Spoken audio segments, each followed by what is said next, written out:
78ನೇ ಸ್ವಾತಂತ್ರ್ಯ ದಿನಾಚರಣೆ ಇವತ್ತು ಆಚರಿಸ್ತಾ ಇದ್ದೇವೆ. ಆದರೆ 30 ವರ್ಷಗಳಿಂದಲೂ ಕೂಡ ಅಥವಾ ಇಲ್ಲಿವರೆಗೂ ಕೂಡ ಅನೇಕ ಗ್ರಾಮಗಳಲ್ಲಿ ಶೌಚಾಲಯಗಳೇ ಇಲ್ಲ. ಹೀಗಾಗಿ ಮಹಿಳೆಯರು ಪಡಬಾರದ ಕಷ್ಟವನ್ನು ಪಡ್ತಾ ಇದ್ದಾರೆ. ಈ ಕ್ಷೇತ್ರ ಇದೆಯಲ್ಲ, 30 ವರ್ಷಗಳಿಂದ ಮಿನಿಸ್ಟರ್ ಇರುವಂಥ ಕ್ಷೇತ್ರ ಇದು. ಆ ಕ್ಷೇತ್ರದಿಂದಲೇ ಮಿನಿಸ್ಟರ್ ಆಗ್ತಾರೆ, ಯಾವುದೇ ಪಕ್ಷ ಆಡಳಿತಕ್ಕೆ ಬರಲಿ, ಅಧಿಕಾರಕ್ಕೆ ಬರಲಿ. ಆದರೆ ದುರಂತ ಅಂದರೆ ಮಹಿಳೆಯರಿಗೆ ಶೌಚಾಲಯ ಇಲ್ಲ. ನ್ಯಾಷನಲ್ ಹೈವೇ ಪಕ್ಕದ ಜಾಗ ಓಪನ್ ಟಾಯ್ಲೆಟ್. ನಿಜಕ್ಕೂ ಕೂಡ ಇದು ದುರಂತ. ಜಿಲ್ಲಾ ಉಸ್ತುವಾರಿ ಸಚಿವರ ಕ್ಷೇತ್ರದಲ್ಲಿ ಇದೆಂಥ ಅವ್ಯವಸ್ಥೆ ಅಂತ ಜನ ನಿಜಕ್ಕೂ ಕೂಡ ಗೋಳಿಕಿತ್ತಿದ್ದಾರೆ. ಬಾಗಲಕೋಟೆಯ ಮುಧೋಳ ತಾಲೂಕಿನ ವೆಂಕಟಾಪುರ ಗ್ರಾಮದ ಮಹಿಳೆಯರು ಇವರೆಲ್ಲ. ಗ್ರಾಮದ ಮಹಿಳೆಯರು ಇವರು ಪಡುವಂಥ ಕಷ್ಟ ಬೇರೆ ಯಾರಿಗೂ ಕೂಡ ಬೇಡ. ರಾಷ್ಟ್ರೀಯ ಹೆದ್ದಾರಿ ಪಕ್ಕದಲ್ಲೇ ನಿತ್ಯವೂ ಕೂಡ ಮಹಿಳೆಯರು ಬಹಿರ್ದೆಸೆಗೆ ಹೋಗ್ತಾರೆ. ಬಯಲು ಶೌಚ ಮುಕ್ತ ಗ್ರಾಮದ ಕನಸನ್ನು ಅನೇಕರು ಕಾಣ್ತಾರೆ, ಹೇಳ್ತಾರೆ ಬಾಯಿ ಮಾತಲ್ಲಿ ಅಥವಾ ಪೇಪರ್ಗಳಲ್ಲಿ ಇರುತ್ತೆ. ನಿಜಕ್ಕೂ ಕೂಡ ಬಯಲು ಶೌಚ ಮುಕ್ತ ಗ್ರಾಮಗಳಾಗಿದ್ದಾವೆ ಅನ್ನೋದನ್ನು ಹೇಳಲಿಕ್ಕೆ ಸಾಧ್ಯವಿಲ್ಲ. ಅದಕ್ಕೆ ನಿದರ್ಶನ ನಿಮ್ಮ ಮುಂದಿದೆ. ಮಹಿಳೆಯರು ಸೀರೆಗಳಿಂದ ಅಡ್ಡಗೋಡೆ ಕಟ್ಟಿ ತಮ್ಮ ಮಾನ ಮುಚ್ಕೊಳ್ತಾ ಇದ್ದಾರೆ. ಇದು ನಮ್ಮ ಸ್ಥಿತಿ. ಇದು ನಿಜಕ್ಕೂ ಕೂಡ ಎಂತಹ ಸ್ಥಿತಿಯಲ್ಲಿದ್ದೀವಿ ಅಂತ ಹೇಳಿದ್ರೆ ನಾಚಿಕೆ ಆಗುತ್ತೆ. 78 ವರ್ಷದ ಸ್ವಾತಂತ್ರ್ಯ,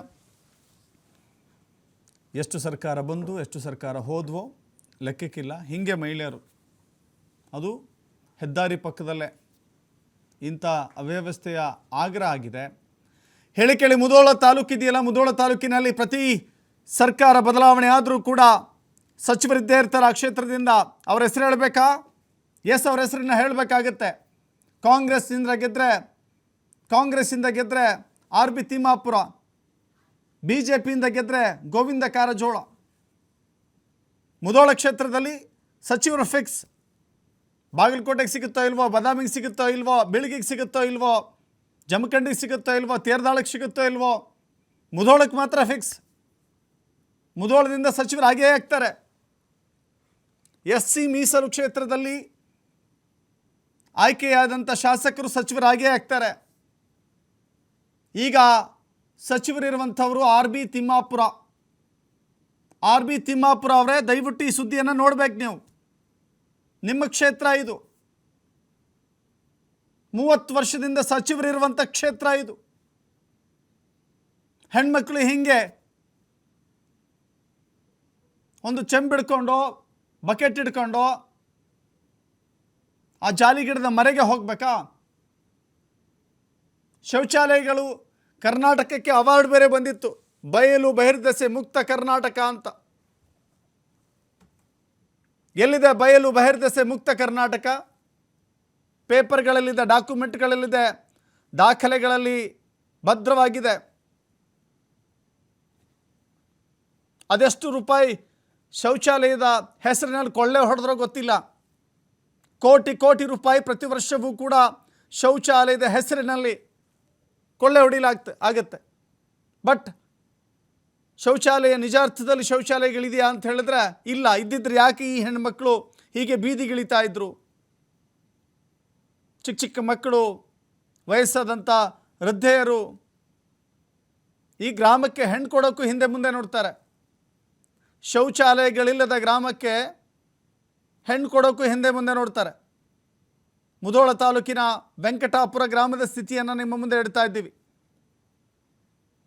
ಸಚಿವರು, ಆ ಕ್ಷೇತ್ರದ ಶಾಸಕರು ಆಗಿರುವ RB ತಿಮ್ಮಾಪುರ ಕಣ್ಬಿಟ್ಟು ನೋಡಬೇಕಿಲ್ಲಿ.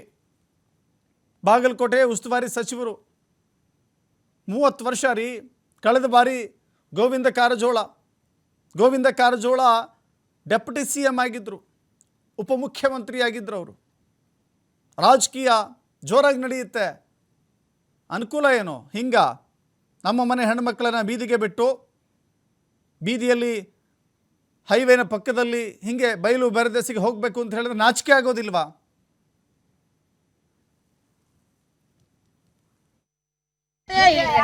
ಸ್ವಚ್ಛತೆ ಎಲ್ಲರೂ ಹೇಳ್ತಾರೆ, ಸ್ವಚ್ಛ ಯಾರು ಮಾಡಂಗಿಲ್ಲ. ನಮ್ಮ ಮನೆ ಮುಂದೆ ನಾವು ಮಾಡ್ಕೋಬೇಕ್ರಿ, ಯಾರು ಬರಂಗಿಲ್ಲ. ಈ ಕಸ ಕಟ್ಟಿ ಹೊಡ್ಕೊಂಡ್ ಬರ್ತಾರ, ಯಾರು ಅಲ್ಲಿ ಒಳಗೆ ಸಂಧ್ಯಾಗ ಬರುದಿಲ್ರಿ. ಈ ಕಡೆ ರೋಡ್ ಸೈಡ್ ಸ್ವಲ್ಪ ಮಾಡ್ಕೊಂಡು ಹೋಗ್ತಾರ, ಆ ಕಡೆ ಒಳಗೆ ಸಂಧಿ ಒಳಗೆ ಯಾರು ಬಂದು ಸ್ವಚ್ಛ ಮಾಡಂಗಿಲ್ಲ.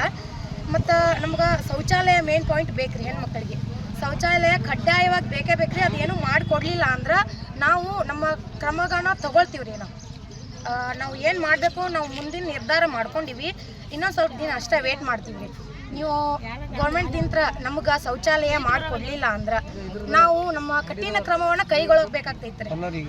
ಎಲೆಕ್ಷನ್ ಓಟ್ ಹಾಕಕ್ಕೆ ಕೇಳ್ತಾರೆ, ಹಾಕ್ತೀವಿ, ರಿಕ್ವೆಸ್ಟ್ ಮಾಡ್ಕೊತಾರೆ. ನಾವು ನಿಮ್ಗೆ ಕಡ್ಡಾಯವಾಗಿ ಶೌಚಾಲಯ. ಮತ್ತಷ್ಟು ಮಾಹಿತಿ ನಮ್ಮ ಪ್ರತಿನಿಧಿ ಗುರು ಕೊಡ್ತಾರೆ.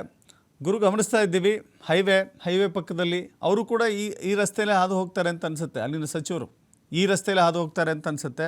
ಅವ್ರ ಗಮನಕ್ಕೆ ಬಂದಿಲ್ವಾ, ಅಥವಾ ಗಮನಕ್ಕೆ ಬಂದರೂ ಇದನ್ನು ಬಗೆಹರಿಸೋಕ್ಕಾಗಲ್ಲ, ಪ್ರತಿ ವರ್ಷವೂ ಕೂಡ ಅದರ ಹೆಸರಲ್ಲಿ ಹಣ ಲಪ್ಟಾಯಿಸೋಣ ಅಂತ ಸುಮ್ಮನೆ ಕೂತಿದ್ದಾರೆ? ಏನು ಕತೆ? ಖಂಡಿತ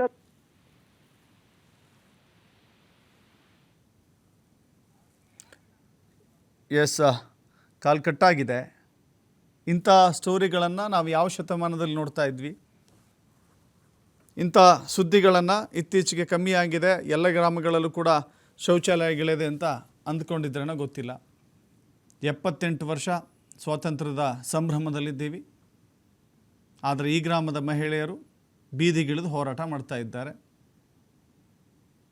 ಈ ಗ್ರಾಮಕ್ಕೆ ತುಂಬ ದೊಡ್ಡ ಸೌಕರ್ಯವನ್ನು ಕೊಡಿ ಅಂತ ಯಾರೂ ಕೇಳ್ತಾ ಇಲ್ಲ. ಈ ಗ್ರಾಮಕ್ಕೆ ನಮಗೆ ಏರ್ಪೋರ್ಟ್ ಮಾಡಿಕೊಡಿ ಅಂತ ಕೇಳ್ತಾ ಇಲ್ಲ. ಕನಿಷ್ಠ ಮೂಲಭೂತ ಸೌಕರ್ಯ ಅಂದರೆ ಅದು ಶೌಚಾಲಯ, ಅದನ್ನು ಕೂಡ ಮಾಡ್ಕೊಡೋಕ್ಕಾಗೋದಿಲ್ಲ ಅಂದರೆ ಆಳೋರು, ನಾವು ಆಯ್ಕೆ ಮಾಡಿದಂಥವ್ರು ಎಂಥವ್ರು ಅನ್ನೋದು ಅರ್ಥ ಆಗುತ್ತೆ. ಎಸ್, ಮತ್ತೆ ಜಾಯ್ನ್ ಆಗಿದ್ದಾರೆ ಗುರು. ಗಮನಿಸ್ತಾ ಇದ್ದೀವಿ, ಹೆಣ್ಮಕ್ಳು ಬೀದಿಗಿಳಿದು ಹೋರಾಟ ಮಾಡ್ತಾ ಇದ್ದಾರೆ. ಬೀದಿಗಿಳಿದು ಹೋರಾಟ ಮಾಡಿದ್ರೆ ಮಾತ್ರ ಅರ್ಥ ಆಗಬೇಕಾ? ಆದರೆ ಅಲ್ಲಿನ ಪ್ರತಿನಿತ್ಯವೂ ಕೂಡ ಆ ಹೆಣ್ಣು ಮಕ್ಕಳ ಕಷ್ಟ ಇವ್ರ ಕಣ್ಣಿಗೆ ಕಾಣಿಸೇ ಇಲ್ವಾ?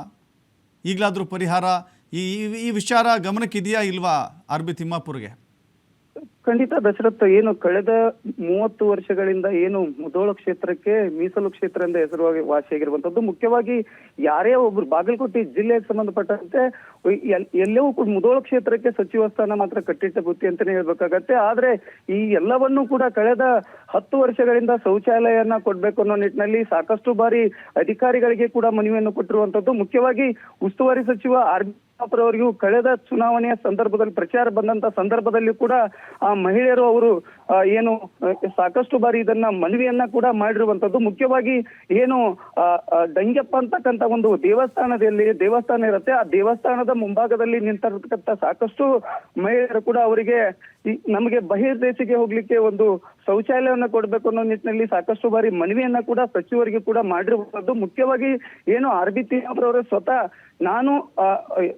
ನಾನು ಚುನಾವಣೆ ಗೆದ್ದ ನಂತರ ನಾನು ಅದನ್ನ ಸಂಪೂರ್ಣವಾಗಿ ಏನು ಬಹಿರ್ದೇಶ ಮುಕ್ತವನ್ನಾಗಿ ಮಾಡ್ತೀನಿ ಅನ್ನೋದಿಷ್ಟು ಭರವಸೆಯನ್ನ ಕೂಡ ಕೊಟ್ಟಿರುವಂತದ್ದು. ಆದ್ರೆ ಮಹಿಳೆಯರು ಹೇಳ್ತಾರೆ, ಯಾರೇ ಬಂದ್ರು ಕೂಡ ಗೋವಿಂದಗಳವ್ರಿಗೆ ಸಾಕಷ್ಟು ಬಾರಿ ನಾವು ಮನವಿ ಮಾಡಿದ್ದೀವಿ, ಆದ್ರೆ ಇಲ್ಲಿ ಶೌಚಾಲಯ ಮಾಡ್ಲಿಕ್ಕೆ ಜಾಗ ಇಲ್ಲ ಅಂತಕ್ಕಂತ ಮಾತನ್ನ ಹೇಳ್ತಾರೆ. ಆದ್ರೆ ಏನು ಕೋಟಿ ಅನುದಾನ ಇರುತ್ತೆ, ಆದ್ರೆ ಓಕೆ, ಥ್ಯಾಂಕ್ ಯು ಗುರು. ನಿಮ್ಮ